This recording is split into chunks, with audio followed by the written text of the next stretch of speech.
Mina Murray's journal. Same day, 11 p.m.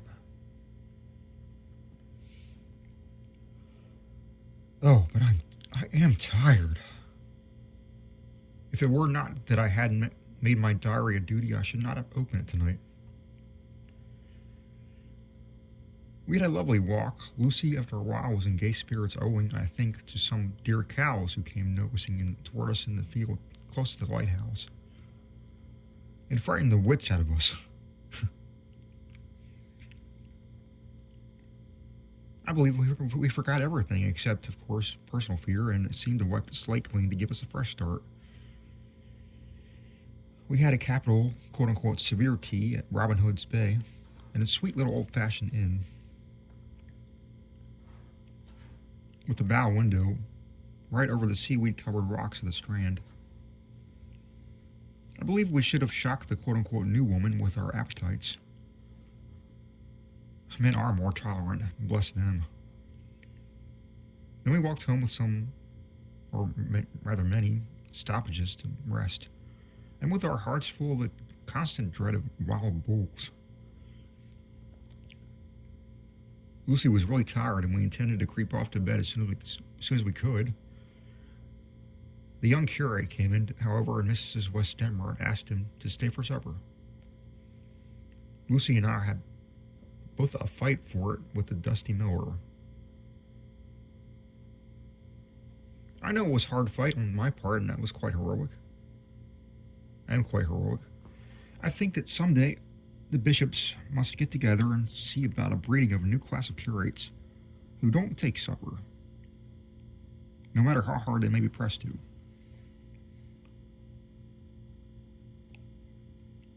And who will know when girls are tired. Lucy's asleep and breathing softly. She has more color in her cheeks than usual and looks, oh, so sweet. If Mr. Homewood fell in love with her, seeing her only in the drawing room, I wonder what he would say if he saw her now. Some of the quote-unquote new women writers will someday start an idea that men and women should be allowed to see each other asleep before proposing or accepting. But I suppose the quote-unquote new woman won't condescend in future to accept. She would do the proposing herself. And a nice job she will make of it, too. There's some consolation in that. I'm so happy tonight because dear Lucy seems better. I really believe she has turned the corner and that we are over our troubles with dreaming. I should be quite happy if only knew if Jonathan. God bless and keep him.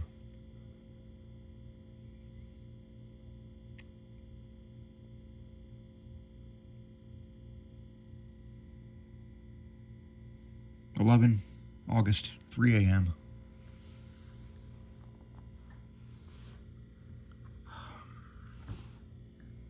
Diary again.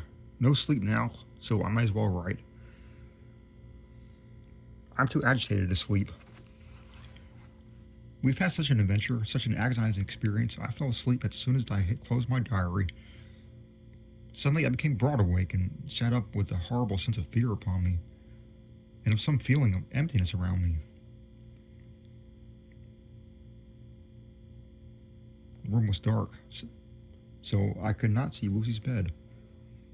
I stole across and fell for her. The bed was empty.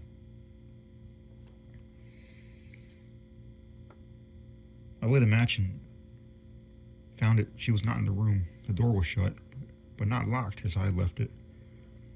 I feared to wake her mother, who had been more than usually ill lately, so threw on some clothes and got ready to look for her.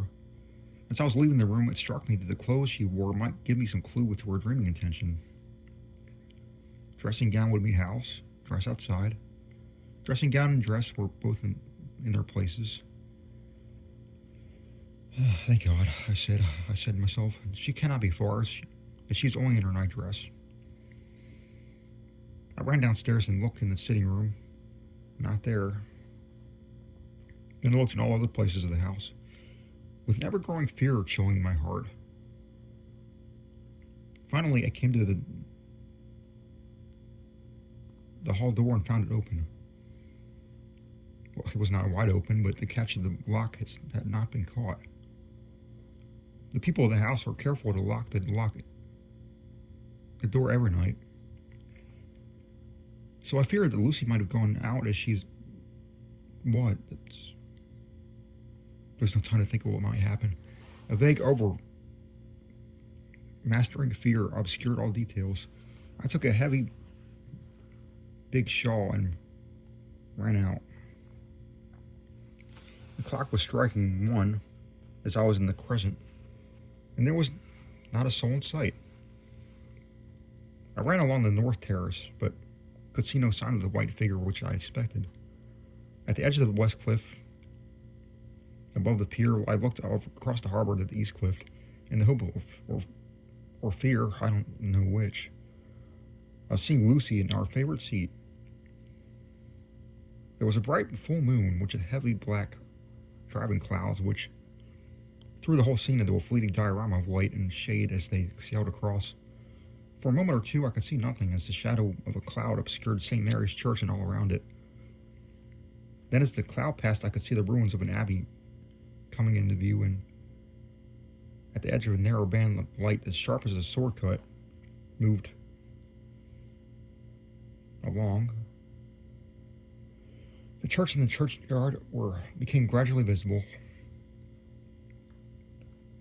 Whatever my expectation was, it was not disappointed, for there, on our favorite seat, the silver light of the moon struck a half-reclining figure, snowy white. The coming of the cloud was too quick for me to see much, for shadow shut down on light almost immediately. But it seemed to me as though something dark stood behind the seat where the white figure shone and bent over it. What it was, whether man or beast, I could not tell. I did not wait to catch another glance, but flew down the steep steps of the pier and along by the fish market to the bridge, which was the only way to reach the each cliff. The town seemed as dead, for not a soul did I see. I rejoiced that it was so, for I wanted no witness of poor Lucy's condition. The time and distance seemed endless, and my knees trembled and my breath labored as I toiled up the endless steps to the abbey. I must have gone fast, and yet it seemed to me as if my feet were weighted with lead, and as though every joint in my body were rusty. When I got almost to the top, I could see the seat and the white figure, for I was now close enough to distinguish it even through the spells of shadow. There was undoubtedly something, long and black, bending over the half-reclining white figure. I called in fright, "Lucy, Lucy!" And something raised a head, and from where I could see a white face and red gleaming eyes. Lucy did not answer, and I ran on to the entrance of the churchyard. As I entered, the church was between me and the seat, and for a minute or so I lost sight of her. When I came into view again, the cloud had passed, and the moonlight struck so brilliantly so that I could see Lucy half reclining with her head lying over the back of the seat. She was quite alone, and there was not a sign of any living thing about.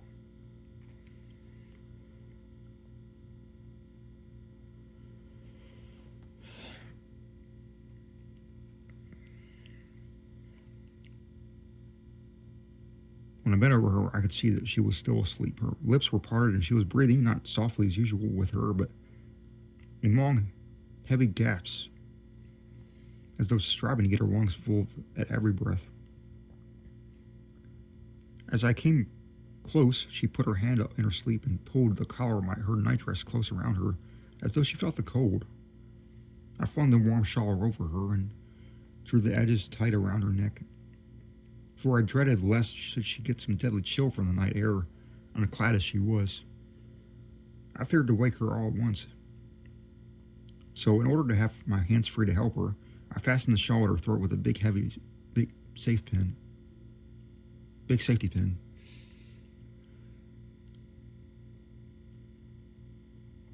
But I must have been clumsy in my anxiety, pinched or pricked her with it, for by and by, when her breathing became quieter, she put her hand to her throat again and moaned.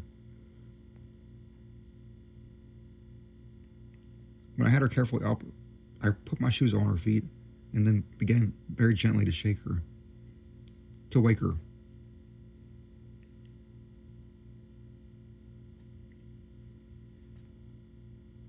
At first she did not respond, but gradually she became more and more uneasy in her sleep, moaning and sighing occasionally. At last, as time was passing fast, and for many other reasons, I wished to get her home at once. I shook her forcibly, till finally she opened her eyes and woke. She did not seem surprised to see me, as of course she did not realize at all where she was, at once. Lucy always wakes prettily, and even at such a time when her body must have been chilled with cold, and her mind somewhat appalled at waking unclad in a churchyard at night, she did not lose her grace. She trembled a little and clung to me. When I told her to come at once with me home, she rose without a word and with the obedience of a child. As we passed along, the gravel hurt my feet, and Lucy noticed me wince. She stopped and wanted to insist upon taking my shoes. Taking my shoes, but I would not. However, when we got to the pathway outside the churchyard, when there was a puddle of water remaining from the storm, I daubed my feet with mud, each using each foot in turn on the other, so that as we went home, no one, in case we should meet anyone, should notice my bare feet. Fortune favored us as we got home without meeting a soul. Once we saw a man who seemed not quite sober, passing along the street in front of us, but we hid in a door till we disappeared up the opening, such as there are. Steep little closes, or wines, as they call them in Scotland.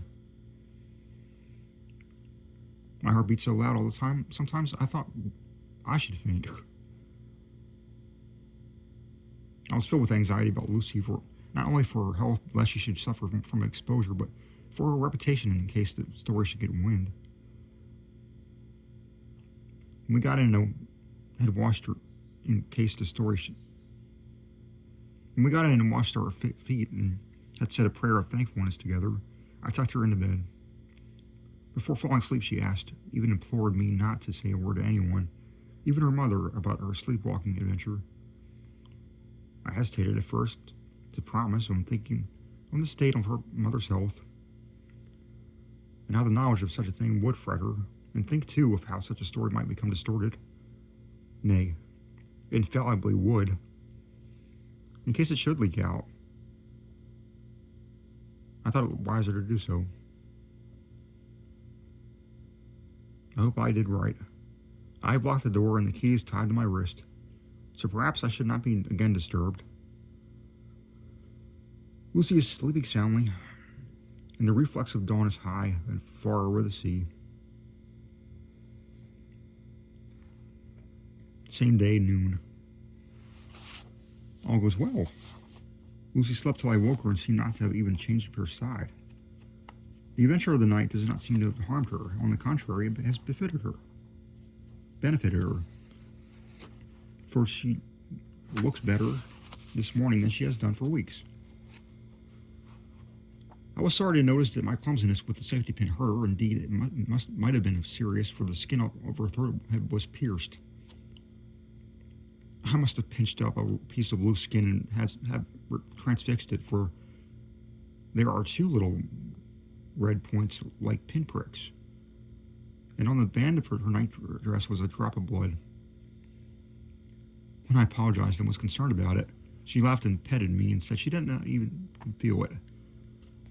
Fortunately, it cannot leave a scar, as it is so tiny. Same day, night. We passed a happy day. The air was clear and the sun bright, and there was a cool breeze. We took our lunch to Mulgrave Woods, Mrs. Westenra driving by the road, and Lucy and I walking by the cliff path and joining her at the gate. I felt a little sad myself, for I could not but feel how absolutely happy it would have been had Jonathan been with me. But there, I must only be patient.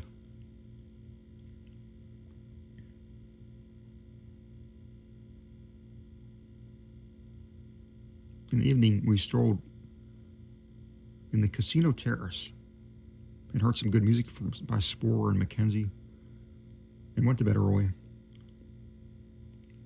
Lucy seems more restful than she has been for some time and fell asleep at once. I shut out the door and secured the key, the same as before, though I did not expect any trouble tonight. 12 August. My expectations were wrong, for twice during the night I was waking like Lucy to trying to get out. She seemed, even in her sleep, to be a little impatient at finding the door shut, and went back to bed under a sort of protest. I woke up with the dawn and heard the birds chirping outside the window. Lucy woke too, and I was glad to see it was even better than on the previous morning. All her old gaiety of manner seemed to have come back, and she came and snuggled in beside me and told me all about Arthur. I told her how anxious I was about Jonathan, and she tried to comfort me. Well, she succeeded somewhat, for though sympathy cannot alter facts, it can make them more bearable.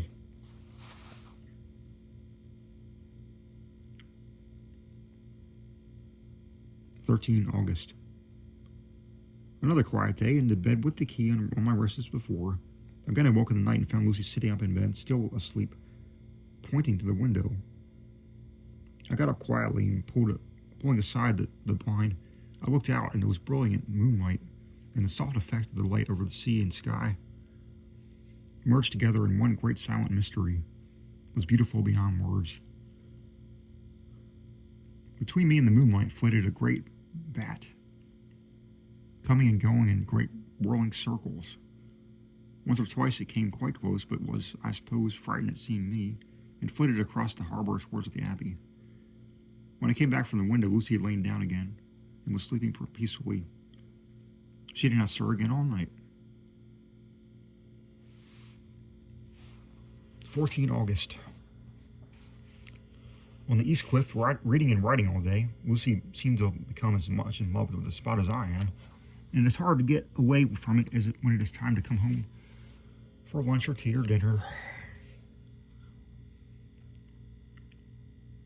This afternoon she made a funny remark. We were coming home for dinner and had come to the top of the steps from the West Pier and stopped to look at the view, as we generally do. The setting sun, low down in the sky, was just dropping behind Kettleness. The red light was thrown over the East Cliff and the old Abbey and seemed to bathe everything in a beautifully rosy glow. We were silent for a while, and suddenly Lucy murmured as if to herself, "His red eyes, again. They are just the same." It was such an odd expression coming apropos from nothing that it quite startled me. I slewed around a little, and so as to see Lucy well without seeming to stare at her, and saw that she was in half a dreamy state, with an odd look on her face, but I could not quite make out. So I said nothing, but followed her eyes. She appeared to be looking over on her own seat, whereon was a dark figure seated alone. I was quite a little startled myself, for it seemed for an instant as if the stranger had great eyes like burning flames, but a second look dispelled the illusion. The red sunlight was shining on the windows of St. Mary's Church behind our seat, and as the sun dipped, there was a sufficient change in the refraction and reflection to make it appear as the light moved. I called Lucy's attention to the peculiar effect, and she became herself with a start, but she looked sad all the same. It may have been that she was thinking of that terrible night up there.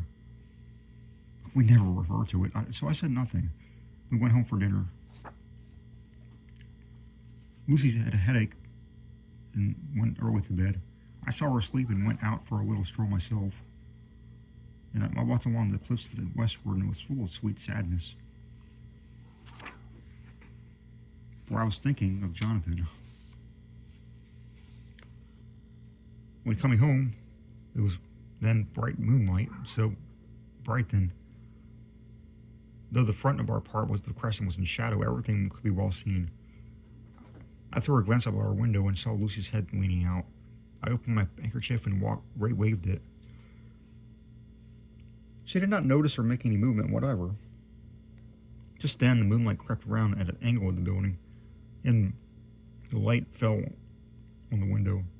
There distinctly was Lucy with her head lying up against the side of the window sill and her eyes shut. She was fast asleep. And by her, seated on the windowsill, was something that looked like a good-sized bird. I was afraid she might get a chill, so I ran upstairs, but as I came into the room, she was moving back to her bed, fast asleep and breathing heavily. She was holding her hand to her throat as though to protect it from the cold. I did not wake her, but tucked her up warmly. I have taken the door and locked it, and I have taken care that the door is locked and the windows securely fastened. She looks so sweet as she sleeps, but she is paler than is her wont.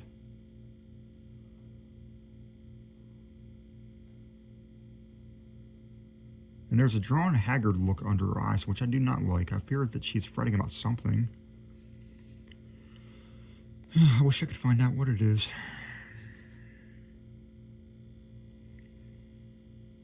15 August. Rose later than usual. Lucy was languid and tired and slept on after we had been called. We had a happy surprise at breakfast. Arthur's father is better and wants the marriage to come off soon. Lucy is full of quiet joy, and her mother's glad that Zoria at once.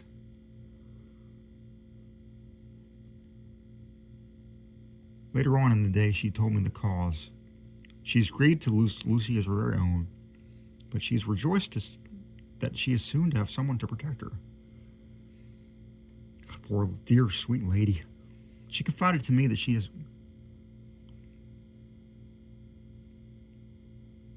got her death warrant. She has not told Lucy and made me promise secrecy. Her doctor told her that within a few months at most she must die, for her heart is weakening. At any time, even now, a sudden shock would be almost sure to kill her. We were wise to keep from her the affair of the dreadful night of Lucy sleepwalking.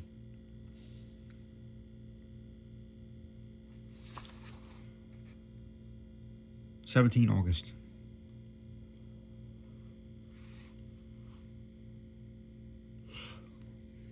No diary for 2 whole days. I've not had the heart to write. Some sort of shadowy pall seemed to be coming over our happiness. No news from Jonathan, and Lucy seemed to be growing weaker, whilst her mother's hours are numbering to a close. I did not understand Lucy's fading away as she did. She eats well, sleeps well, and enjoys the fresh air, but all this time her roses in her cheeks are fading, and she gets weaker and more languid by day. At night I hear her gasping as for air. I keep the key of our door always fastened to my wrist at night, but she gets up and walks about the room and sits down the open window. Last night I found her leaning out when I woke up, and when I tried to wake her, I could not. She was in a faint. When I managed to restore her, she was weak as water and cried silently between long, painful struggles for breath. When I asked her how she came to be at the window, she shook her head and turned away. I trust her feeling ill may not be from that unlucky prick of the safety pin. I looked at her throat just now as she lay asleep, and the tiny wounds seemed not to have healed. They are still open, and if anything, larger than before, and the edges of them are faintly white. They are like little white dots with red centers. Unless they heal within a day or two, I shall insist on the doctor seeing about them.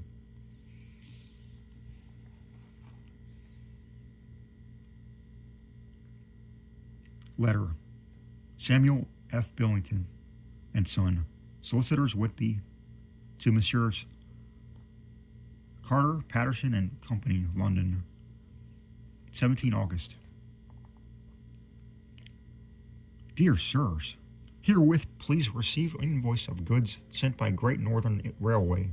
Same are to be delivered at Carfax, near Purfleet, immediately on receipt of as goods station King's Cross. The house is presently empty, but enclosed please find keys, all of which are labeled. You will please deposit the boxes 50 in number which form the consignment in a partially ruined building forming part of the house, marked A on rough diagrams enclosed. Your agent will easily recognize the locality as is the ancient chapel of the mansion. The goods leave by the train at 9:30 tonight and will be due in King's Cross at 4:30 tomorrow afternoon. As our client wishes the delivery made as soon as possible, we shall be obliged by having teams ready at King's Cross at the time named and forthwith conveying the goods to destination. In order to obviate any delays possible through any routine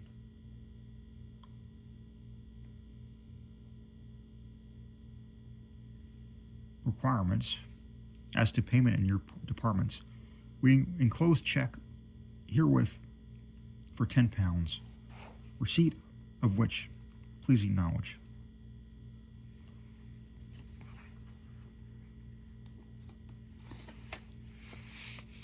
Should the charge be less than this amount, you can return balance. If greater, we shall at once send check for difference on hearing from you.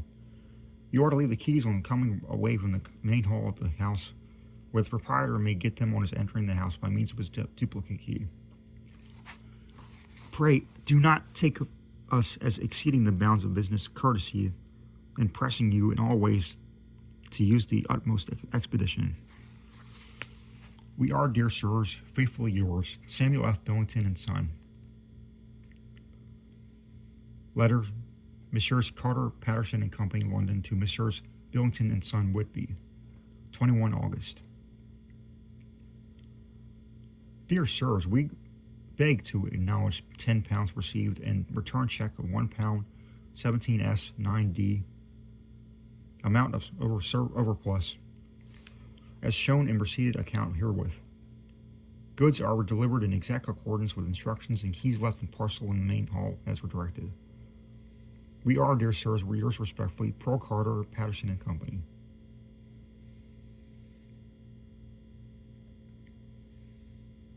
Mina Murray's Journal, 18 August. I am happy today and right sitting on the seat of the churchyard. Lucy is ever so much better. Last night she slept well all night and did not disturb me once. The roses are coming back already to her cheeks, though she is still sadly pale and wan-looking. If she were in any way anemic, I could understand it, but she is not. She's in gay spirits and full of life and cheerfulness. All the morbid reticence seemed to have passed from her, and she has just reminded me, as if needing any reminding, of that night, and that it was here, on this very seat, I found her asleep. As she told me that she tapped playfully with the heel of her boot on the stone slab and said, "My poor little feet didn't make much noise then. I dare say poor old Mr. Swales would have told me that it was because I didn't want to wake up Geordie, as she was in such a communicative humor. I asked her if she had dreamed of that all night. All that night. Before she answers, that sweet puckered look came to her forehead, which Arthur, I call her Arthur from her habit, says he loves, but indeed, I don't wonder that he does. Then she went on in a half-dreaming kind of way, as if trying to recall it to herself. I didn't quite dream, but it all seems to be real. I only wanted to be here in the spot. I don't know why, before I was afraid of something. I don't know what. I remember, though, I suppose I was asleep, passing through the streets and over the bridge. A fish leaped as it went by, and I leaned over to look at it, and I heard a lot of dogs howling. The whole town seemed to be as if it must be full of dogs, all howling at once. And I went up the steps. Then I had a vague memory of something long and dark with red eyes, just as we saw in the sunset, and something very sweet and very bitter all around me all at once. And then I seemed sinking into deep green water, and there was a singing in my ears, as I've heard there is to drowning men. And then everything seemed passing away from me. My soul seemed to go out from my body and float about in the air. I seemed to remember that there was once the West Lighthouse right under me. There was a sort of agonizing feeling, as if I were in an earthquake. And I came back and found you shaking my body. I saw you do it before I felt you. Then she began to laugh. It seemed a little uncanny to me, and I listened to her breathlessly. I did not quite like it, and thought it better not to keep her mind on the subject. So we drifted onto another subject, and Lucy was like her old self again. When we got home, the freshy breeze had raised her up, and her pale cheeks were really more rosy. Her mother rejoiced when she saw her, and we all spent a very happy evening together. 19 August. Joy, joy, joy! Although not all joy. At last, news of Jonathan. The dear fellow has been ill. That is why he did not write. I'm not afraid to think it or say it now that I know. Mr. Hawkins sent me on the letter and wrote himself oh so kindly. I am to leave in the morning and go over to Jonathan and help him to nurse him if necessary to bring him home. Mr. Hawkins says it would not be a bad thing if we were to be married out there. I have cried over the good sister's letters till I can feel it wet against my bosom where it lies. It is of Jonathan and must be near my heart, for he is in my heart.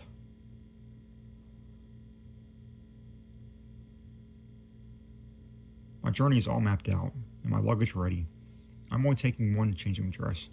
Lucy will bring my trunk to London and keep it till I send for it. For it may be that I must write no more.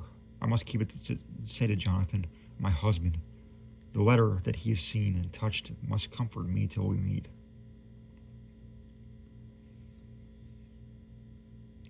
Letter, Sister Agatha, Hospital on St. Joseph and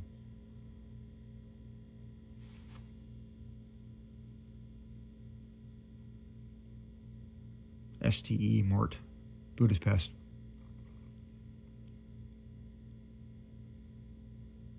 To Miss Wilhelmina Murray, 12 August. Dear Madam, I write by desire of Mr. Jonathan Harker, for is himself not strong enough to write, though progressing well, thanks to God and St. Joseph and St. Mary.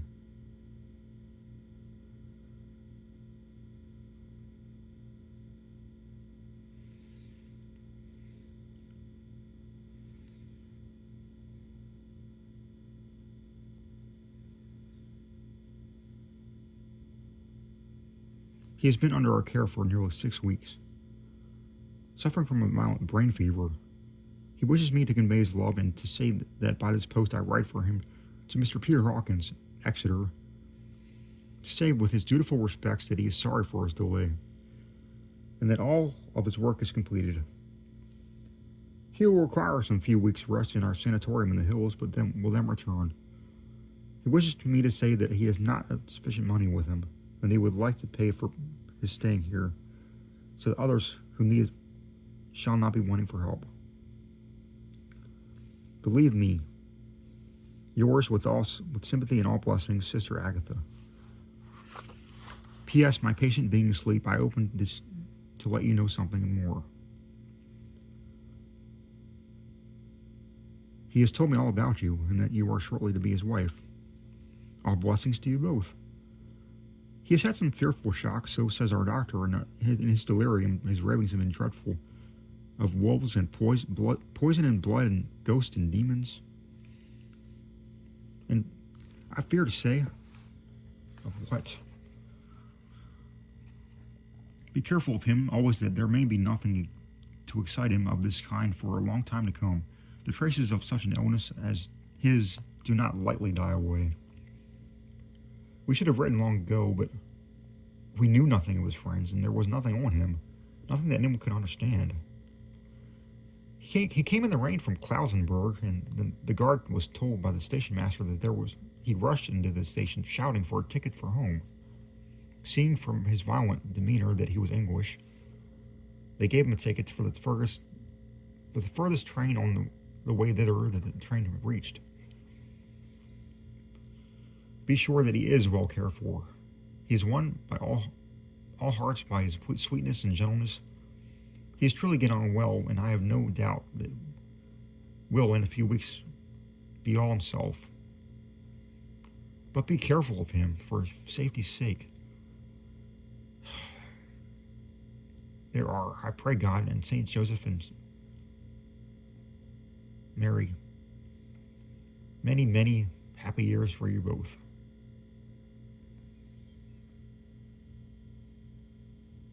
Dr. Stewart's journal, diary. 19 August. Strange and sudden change in Renfield last night.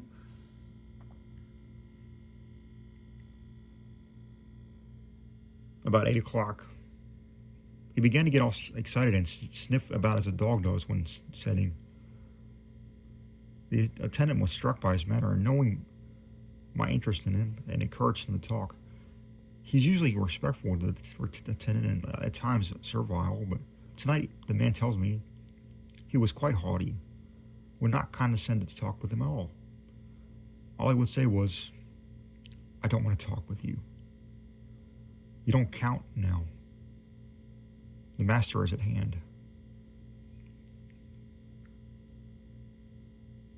The attendant thinks it is some sort of sudden form of religious mania which has seized him. If so, we must look out for squalls. For a strong man with homicidal and religious mania at once might be dangerous.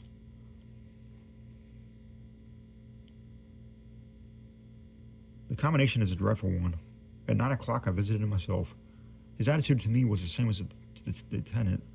In his sublime self-feeling, the difference between myself and the attendant seemed to him as nothing.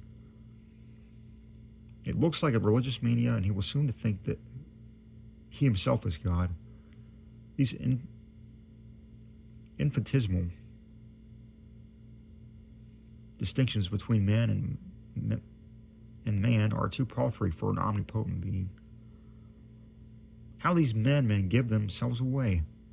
The real God taketh heed lest a sparrow fall. But the God created human vanity sees no difference between an eagle and a sparrow. Oh, if men only knew. For half an hour or more, Renfield kept getting excited in greater and greater degree. I did not pretend to be watching him, but I kept strict observation of all the same. All at once, that shifty look came to his eyes, which we always see when a madman has seized an idea, and with in the shifty movement of the head and back, which asylumist come to know so well, he became quite quiet and went on and sat.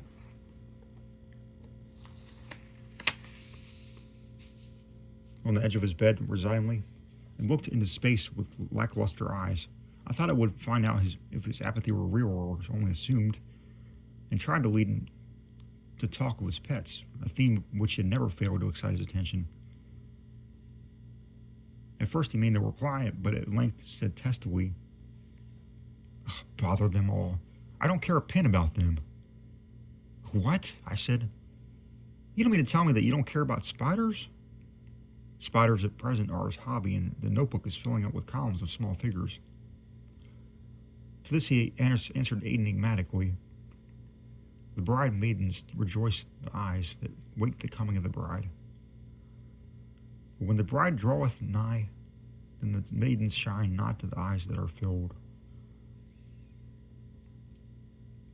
He would not explain himself, but remained obstinately seated on his bed all the time. I remained with him.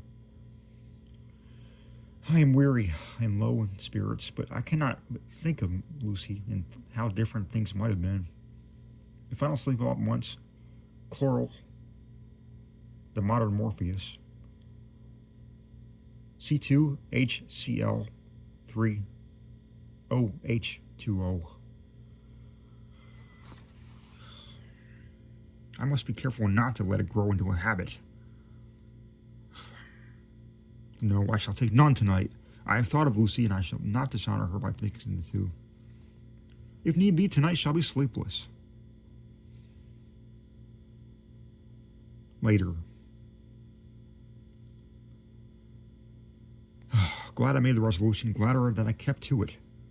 I had lain tossing about and heard the clock strike only twice when the night watchman came to me, sent up from the ward to say that Renfield had escaped.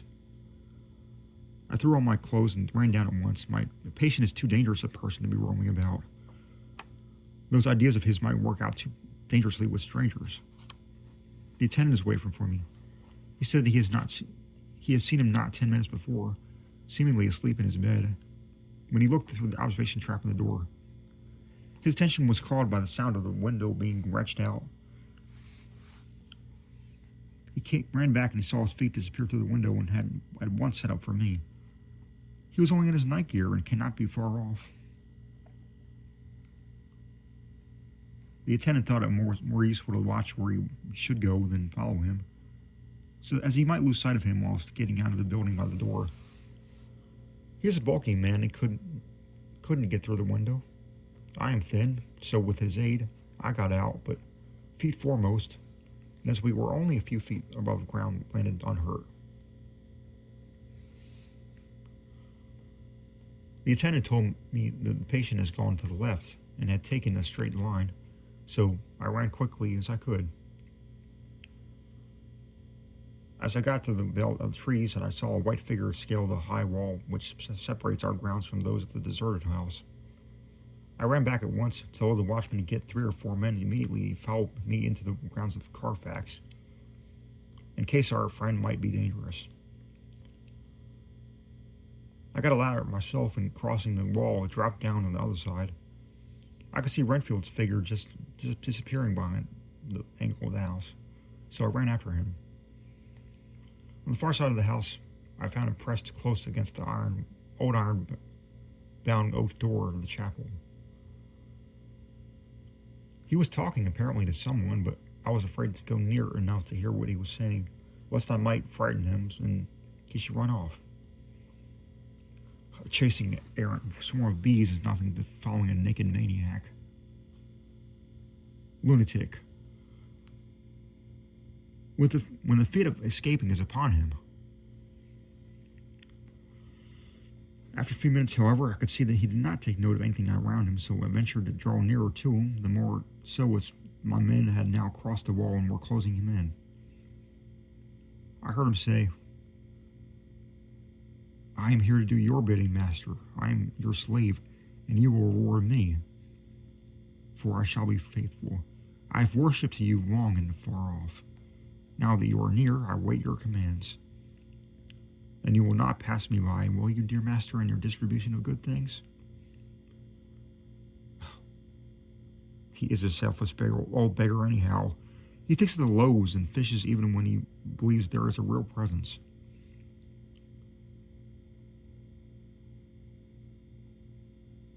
He believes he's in a real presence.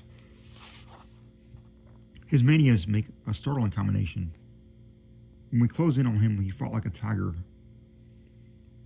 He is immensely strong, for he was more like a wild beast than a man. I never saw a lunatic in such a paroxysm as raged before, and I hope I shall not again. It is a mercy that we have found out his strength and his danger in good time. With strength and determination like his, he might have done wild work before he was caged. Well, he is safe now at any rate. Jack Shepherd himself couldn't get free from the straight waistcoat that keeps him restrained. And he's chained to the wall in a padded room. His cries at times are awful, But the silences that follow are even more deadly still, for he means murder in every turn and movement. Just now, he spoke coherent words for the first time. I shall be patient, master. It is coming. Coming. Coming. So, I took the hint and came to. I was too excited to sleep, but this diary has quieted me. And I feel I shall get some sleep tonight.